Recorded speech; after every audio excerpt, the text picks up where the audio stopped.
आपका स्वागत है आपके अपने YouTube चैनल सरकारी गुरुजी में। आप सभी कक्षा 5 विषय हिंदी की अर्धवार्षिक मूल्यांकन परीक्षा 2023 दे चुके हैं। तो आइए प्रश्न पत्र के माध्यम से एक बार फिर हम अपना स्व मूल्यांकन करते हैं।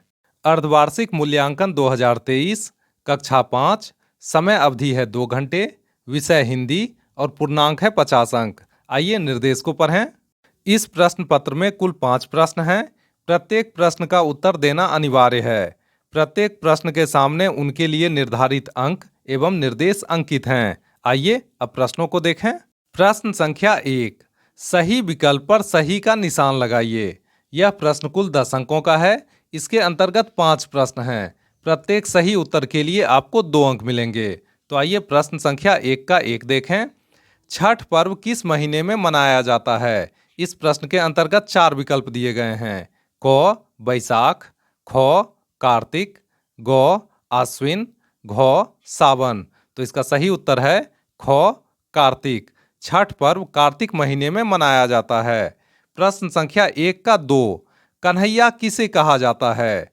तो इसके अंतर्गत भी 4 विकल्प दिए गए हैं। क शिव को, ख हनुमान को, ग कृष्ण को, घ राम को। तो इसका सही उत्तर है ग कृष्ण को। आइए अगले प्रश्न को देखें। प्रश्न संख्या 1 का 3, राजमहल में किसका आयोजन होना था? तो इसके अंतर्गत 4 विकल्प दिए गए हैं। क खेलकूद, ख कवि सम्मेलन, ग चित्रकारी, घ क्विज। तो इसका सही उत्तर है ख कवि सम्मेलन। प्रश्न संख्या 1 का 4, डाकिया के कपड़े का रंग होता है। इसके अंतर्गत 4 विकल्प दिए गए हैं।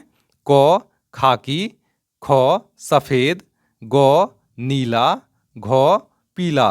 तो इसका सही उत्तर है क खाकी। आइए अगले प्रश्न को देखें। प्रश्न संख्या 1 का 5, व्याकुल का अर्थ है। इसके अंतर्गत भी 4 विकल्प दिए गए हैं। क खुश, ख बेचैन, ग बीमार, घ विनती। तो इसका सही उत्तर होगा ख बेचैन। आइए अगले प्रश्न को देखें। प्रश्न संख्या 2, रिक्त स्थान को भरिए। यह प्रश्न कुल 10 अंकों का है। इसके अंतर्गत 5 प्रश्न हैं। प्रत्येक रिक्त स्थान पर सही शब्द भरने पर आपको 2-2 अंक मिलेंगे। तो आइए रिक्त स्थानों को भरते हैं। प्रश्न संख्या 2 का 1, सेवा भावना के कारण ही मदर टेरेसा डैश बनना चाहती थीं। तो इसका उत्तर होगा नन। सेवा भावना के कारण ही मदर टेरेसा नन बनना चाहती थीं। प्रश्न संख्या 2 का 2, डैश के कारण ननकू के गांव में बहुत नुकसान हुआ। तो इसका उत्तर होगा बाढ़। बाढ़ के कारण ननकू के गांव में बहुत नुकसान हुआ। प्रश्न संख्या 2 का 3, बंदर पंखे के बदले डैश लेकर आया। तो इसका उत्तर होगा पपीता। बंदर पंखे के बदले पपीता लेकर आया। प्रश्न संख्या 2 का 4, म्यान में डैश रखते हैं। तो इसका उत्तर होगा तलवार। म्यान में तलवार रखते हैं। प्रश्न संख्या 2 का 5, मदन को अचानक डैश पीटने की आवाज आई। तो इसका उत्तर होगा डुगडुगी। मदन को अचानक डुगडुगी पीटने की आवाज आई। आइए अगले प्रश्न को देखें। प्रश्न संख्या 3, इन शब्दों के उत्तर एक शब्द में दीजिए। यह प्रश्न कुल 10 अंकों का है। इसके अंतर्गत 5 प्रश्न हैं। प्रत्येक सही उत्तर के लिए आपको 2 अंक मिलेंगे। तो आइए प्रश्न संख्या 3 का 1 देखें।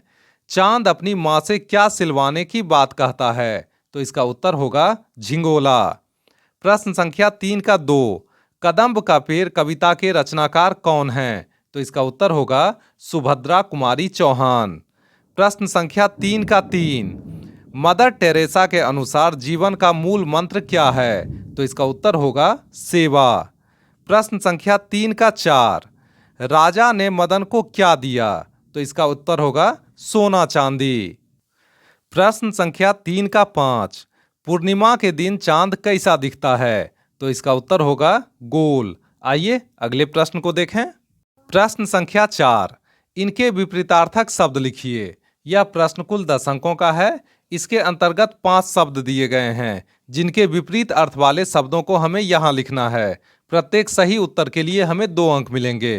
तो आइए विपरीत अर्थ वाले शब्दों को लिखें।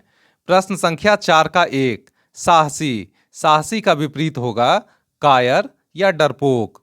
4 का 2, ईमानदार। ईमानदार का विपरीत होगा बेईमान। प्रश्न संख्या 4 का 3, बाढ़। बाढ़ का विपरीत होगा सूखा। प्रश्न संख्या 4 का 4, उपकार। उपकार का उल्टा होगा अपकार।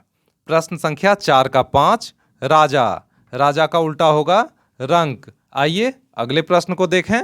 प्रश्न संख्या 5, निम्न प्रश्न के उत्तर अधिकतम 100 शब्दों में दीजिए।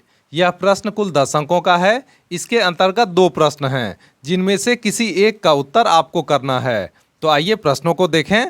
कोई पत्र डाक के माध्यम से एक स्थान से दूसरे स्थान पर कैसे पहुंचता है? तो आइए उत्तर जानते हैं। सबसे पहले हम पत्र लिखते हैं और उसे लिफाफे में बंद करते हैं।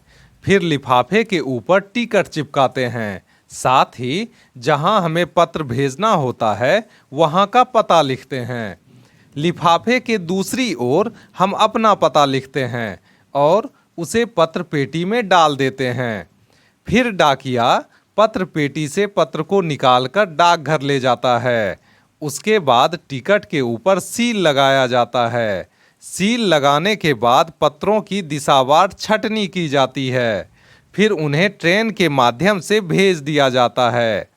लिखे हुए पते की जगह के डाकघर पर पहुंचने पर पत्रों को कर्मी के द्वारा पता पढ़कर अलग अलग खानों में डाल दिया जाता है। सबसे अंत में डाकिया के द्वारा पत्र को उसके गंतव्य तक पहुंचा दिया जाता है। तुलसी या कबीर का कोई एक दोहा लिखकर उसका अर्थ स्पष्ट करें। तो आइए संत कबीर का एक दोहा लिखकर उसका अर्थ स्पष्ट करते हैं। करत करत अभ्यास ते जरमति होत सुजान, रसरी आवत जात तय सिल पर परत निशान। आइए अब इस दोहे का अर्थ जानते हैं। जिस प्रकार कुएं की जगत पर लगी शिला पानी खींचने वाली रस्सी के बार बार आने जाने से, कोमल रस्सी की रगड़ पड़ने से घिसकर उस पर निशान अंकित हो जाया करता है, उसी प्रकार निरंतर और बार बार अभ्यास करते रहने से एक निठल्ला और जड़ बुद्धि समझा जाने वाला व्यक्ति भी कुछ करने योग्य बन सकता है। इसी के साथ हिंदी का यह प्रश्न पत्र हमने एक बार फिर से हल कर लिया। मिलते हैं अगले वीडियो में नए प्रश्न पत्र के साथ। तब तक के लिए स्वस्थ रहिए, मस्त रहिए। आपका बहुत बहुत धन्यवाद।